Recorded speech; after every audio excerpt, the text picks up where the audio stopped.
నా చిన్నతనంలో నాకు ఒక ప్రశ్న ఉండేది. అదేమిటంటే, మనిషి ఆయుష్కాలం తీరిపోతేనే చనిపోతాడా, ఆయుష్ ఉండగా ఎట్టి పరిస్థితుల్లోనూ చనిపోడా అని ఒక ప్రశ్న నన్ను వేధించేది. ఎందుకంటే మా ఊరు గోదావరి ఒడ్డున ఉంటుంది.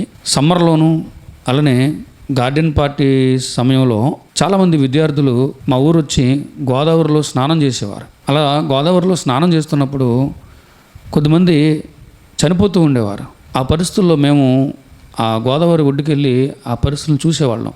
ఆ సమయంలో చాలామంది అక్కడ ఉన్నవారు మాట్లాడుకునేవారు, దేవుడిచ్చిన నూకలు చెల్లిపోయాయి, దేవుడిచ్చిన ఆయువు తీరిపోయిన తర్వాత ఎవరైనా వెళ్ళిపోవాల్సిందే, ఎవరు మాత్రం ఏం చేయగలం, ఆయువు తీరిపోయిన తర్వాత ఎవరైనా వెళ్ళిపోవాల్సిందే కదా అని మాట్లాడుకునేవారు. ఆ మాటలు నేను వింటున్నప్పుడు, అరే, దేవుడిచ్చిన ఆయుష్ తీరిపోయిన తర్వాత చనిపోతామా? దేవుడిచ్చిన ఆయుష్ ఉంది అంటే చనిపోమా? అంటే మనిషి చనిపోయాడు అని అంటే దేవుడిచ్చిన ఆయుష్ తీరిపోతేనే. దేవుడిచ్చిన ఆయుష్ ఉండగా మనిషి చనిపోడు అనమాట. అలా అయితే ఎలా బ్రతికినా పర్వాలేదు కదా, జాగ్రత్తగా ఉండాల్సిన అవసరం లేదు కదా. గోదావరిలోకి వెళ్ళి స్నానం చేసినా దేవుడిచ్చిన ఆయుష్ ఉంటే చనిపోడు.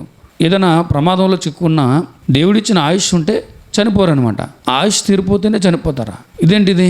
అలా అయితే ఎంత నిర్లక్ష్యంగా బ్రతికినా పర్వాలేదు కదా, ఆయుష్ ఉంటే చనిపోం కదా, ఇది ఎలా కరెక్టు అని నన్ను ఒక ప్రశ్న వేధించేది. సుమారుగా నాకు డిగ్రీ చదివే వయసు వచ్చేటప్పుడు కూడా ఆ ప్రశ్న నన్ను వేధిస్తూనే ఉంది. అయితే బైబిల్ అధ్యయనం మీద అవగాహన పెరిగిన తర్వాత నాకు ఈ ప్రశ్నకి ఒక మంచి ఆన్సర్ దొరికింది.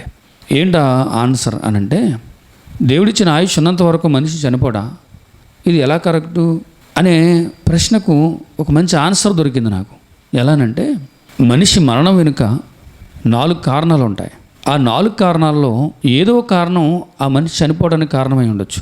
ఆ 4 కారణాలు ఏమిటి అనంటే, మొదటిది అందరూ అనుకుంటున్నట్టుగా మనిషి ఆయుష్కాలం తీరిపోతే, అంటే దేవుడిచ్చిన ఆయుష్కాలం తీరిపోతే మనిషి చనిపోతాడు, ఆయుష్కాలం తీరిపోయిన తర్వాత మనిషి చనిపోవలసిందే. ఇది మొదటి కారణం. రెండో కారణం, మనిషి తన నిర్లక్ష్యం వలన తన ఆయుష్కాలాన్ని కుదించేసుకుంటున్నాడు.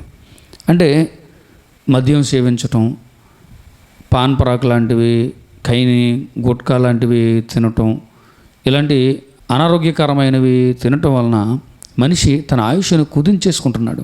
అంటే దేవుడిచ్చిన ఆయుష్కాలం కంటే ముందే చనిపోతున్నాడు.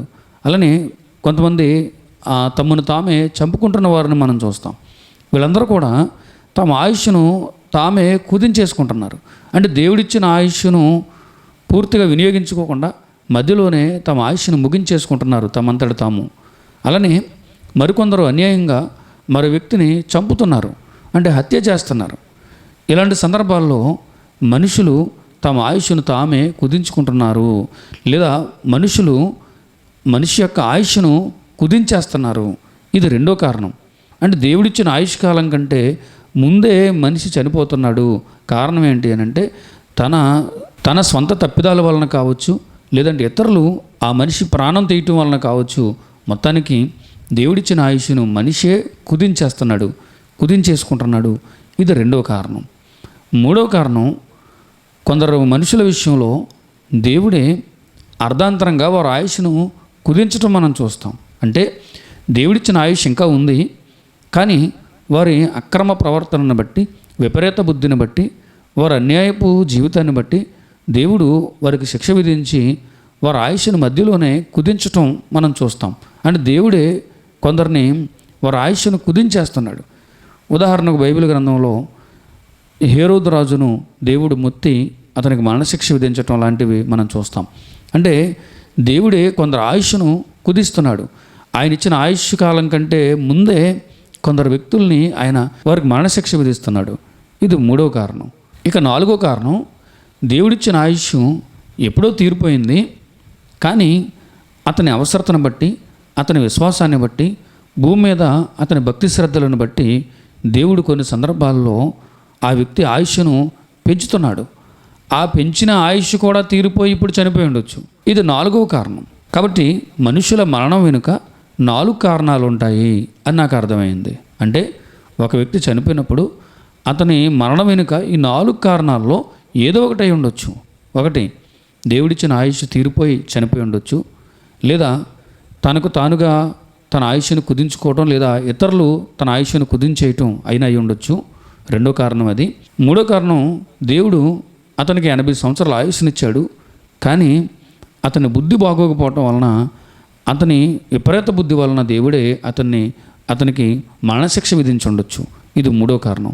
నాలుగో కారణం, దేవుడిచ్చిన ఆయుష్ ఎప్పుడో తీరిపోయింది, కానీ అతని భక్తిని బట్టి, అతని అవసరతను బట్టి, అతని విశ్వాసాన్ని బట్టి దేవుడు అతని ఆయుష్ని పెంచాడు. ఆ పెంచిన ఆయుష్ కూడా తీరిపోయి ఇప్పుడు చనిపోయాడు. ఈ 4 కారణాల్లో ఏదో ఒక కారణమై ఉంటుంది. అది మనం చూస్తున్న పరిస్థితులను బట్టి కొంతవరకు మనకు అర్థమవుతుంది. 1, దేవుడిచ్చిన ఆయుష్ తీరిపోతే మనిషి చనిపోతాడు. 2, మనిషి ఆయుష్కాలం తగ్గిపోవడానికి మనుషులే కారణం. 3, దేవుడు ఇచ్చిన ఆయుష్ని దేవుడే కుదించేస్తాడు మధ్యలో. 4, దేవుడిచ్చిన ఆయుష్కాలం తీరిపోయింది, కానీ అతని భక్తిని బట్టి, విశ్వాసాన్ని బట్టి, భూమి మీద అతని అవసరతను బట్టి దేవుడు అతని ఆయుష్ని పెంచాడు. ఇప్పుడు ఆ పెంచిన ఆయుష్ కూడా తీరిపోయి చనిపోయి ఉండొచ్చు. ఈ 4 కారణాల్లో ఏ కారణం అనేది మనకి అన్ని సందర్భాల్లో తెలియకపోవచ్చు, అందరి వ్యక్తుల్లో తెలియకపోవచ్చు, కానీ కొన్ని సందర్భాల్లో మనకు అర్థమవుతూ ఉంటుంది.